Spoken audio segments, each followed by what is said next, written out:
Each person each week is assigned a division from each respective conference. So you'll get the AFC West and the NFC West, and it rotates each week like a clock. And this week, I have the NFC West and the AFC West, but I'm going to start us off from the bottom. Dylan, you want to start off with the NFC East and the AFC East?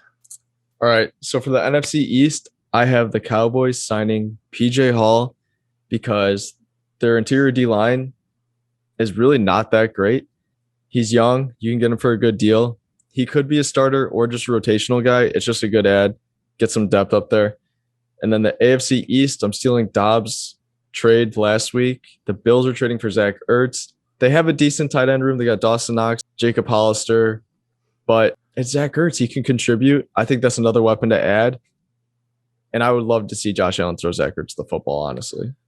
There has to be something behind the scenes that every NFL team knows that every NFL fan does not know, because people not going after Zach Ertz and acquiring him is a very fucking weird thing. It's so weird. It is so weird that nobody has got him yet. Because I feel like every week we're like someone has to trade for him. He's been out, like he wanted to trade for like months, it feels like. Mm-hmm. Like so there's got to be something. Floated a couple of offers out there. You know what I think it was? Bad back injury or something. If I was to speculate, and I could be totally wrong, I think what it is that whoever trades for him knows he wants to be an extension. And a lot of GMs literally are not even comfortable giving up even like a 4th, 5th, 6th pick for one, like just for a 1 season rental. If they're not like, you know what I mean? It's really like for them, it's for real, like, because that's an investment. He wants long-term like, probably too. Yeah. So it's like, I do understand that to an extent, because that's the problem with the Eagles is he wants like, he still thinks he deserves like top dollar tight end money. And I'm pretty sure everyone else in the league is kind of agreeing. It's kind of like, yeah, you did 3-4 years ago, 2 years, like even 2 years. But it's like, I'm not paying if I'm a GM right now what he wants. I think that's the problem really is what's going on. And there's a lot of talent at the tight end position as of the last like year or so. Like it just popped up out of nowhere. Because Ertz was like, it was him and Kelsey always. Then Kittle came into the league. And then Darren Waller came into the league. Mark Andrews kind of had a good season that 1 year. Really interesting. I found this website that's Sports Injury Predictor. And it says his chance of injury in 2021 for this upcoming season is 74% chance. Holy shit. Does that mean like season ending or just like out a game? I don't know. It's just basically saying that like his list of injuries from his entire career, he's just been hurt so many times. Oh yeah, he definitely has. So going on to the NFC South and AFC South, we have Connor. For the AFC South, I'm gonna put Trey Boston, free agent safety, on Jacksonville. They're gonna want more defensive help this season. You know, if they really want to push to at least be competitive in that division. I think that'd be smart thing to do. And for the NFC South, you know, when you think about Tampa Bay, they got a lot of superstars there, and they're going for another Super Bowl. So what is the one spot on their roster that needs a little bit more juice? And it's the running back room. Who's got the most swag in the running back free agency right now? It's Le'Veon. Le'Veon is still there, but there's a contingency that comes with this. So in order for the Tampa to sign Le'Veon Bell, they need to cut their entire running back room so that he's the top dog and there is no more drama. So they need to bring in Fournette, Ronald Jones, and Giovanni Bernard and say, we're releasing all three of you fellas. We're going to sign Le'Veon. Can they keep Keyshawn Vaughn, though? They can keep Keyshawn Vaughn if they want. All right, cool. I like him. I think Le'Veon will tuck him under his wing. He knows he ain't buying for some playing time. But, you know, put Le'Veon on the Bucks. How cool would that be? See him and Tom make some TikToks or some shit like that. Like, I'm all for it. It would be very interesting. Yeah. Your move should have just been to cut Giovanni Bernard because he sucks. I like Giovanni. Why did they sign him? It's not really like they need him. I would cut Giovanni Bernard and Leonard Fournette, and I would just have a running back room of Rojo and Le'Veon. But I understand what you're saying. Le'Veon needs the spotlight, so yeah. I would do the same thing except hold on. Keep Fournette. You know what needs to be discussed? Right, here's the thing. I feel like we haven't even seen the best of Rojo yet. And He's a Fournette dog. was a trustable dude in the offs when it mattered most. So I know was Tom crazy.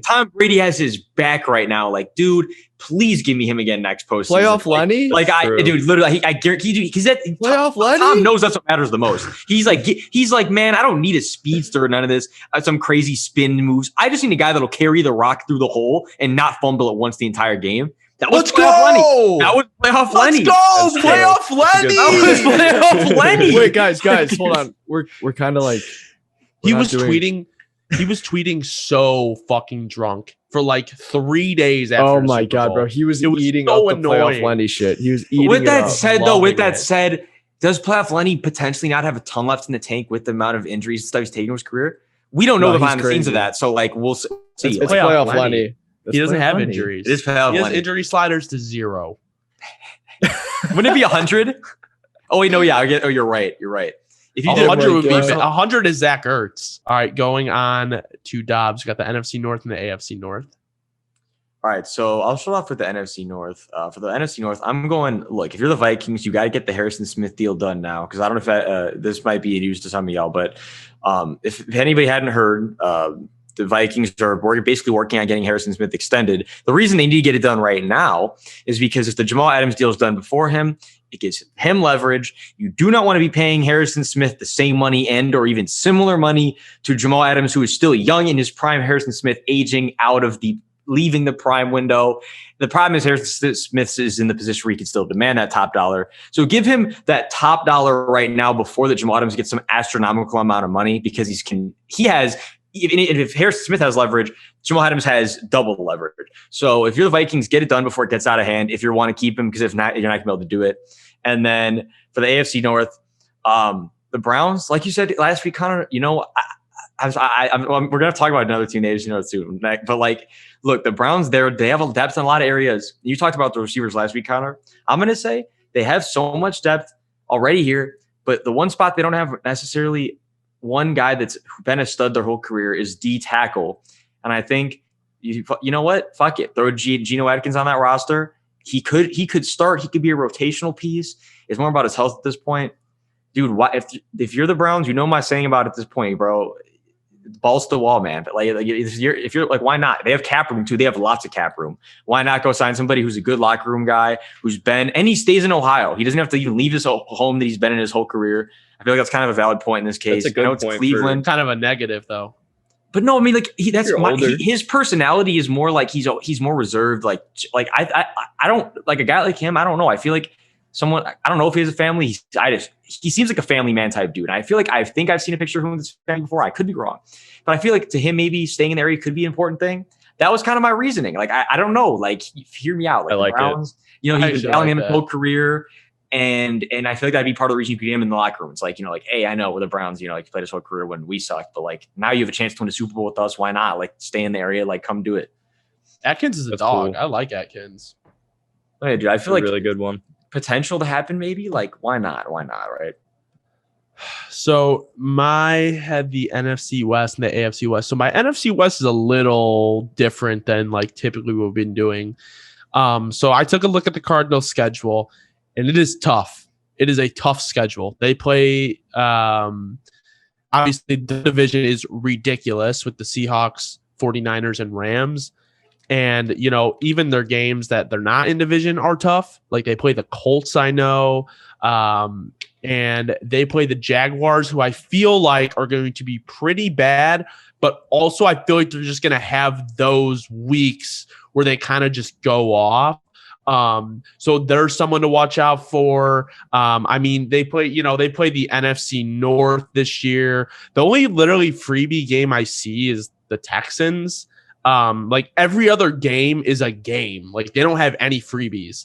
So unless Davis Mills comes in and balls out, I don't see them losing that game. It's just, I think what you do is you are focusing everything on your divisional games. I think that is going to matter so much this year, especially in the NFC West.